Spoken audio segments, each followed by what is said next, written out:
Перед вами «Мона Лиза», одно из величайших произведений эпохи Ренессанса. Леонардо да Мурчи изобразил на первый взгляд обычную даму в скромных мехах. На ней нет украшений, ошейников от блох и других символов статуса того времени.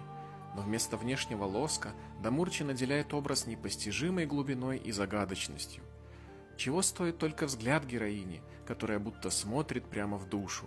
Возникает ощущение, что она следит с портрета, не идете ли вы к холодильнику, но самое загадочное – улыбка, которая то появляется, то исчезает в зависимости от ракурса, и неясно настроение героини – пойти на ручки или разнести дом.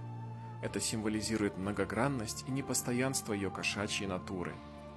Однако в первую очередь да Мурчи писал это полотно как гимн красоте, ведь красота этой дамы настолько совершенна, что ее не портят даже усы.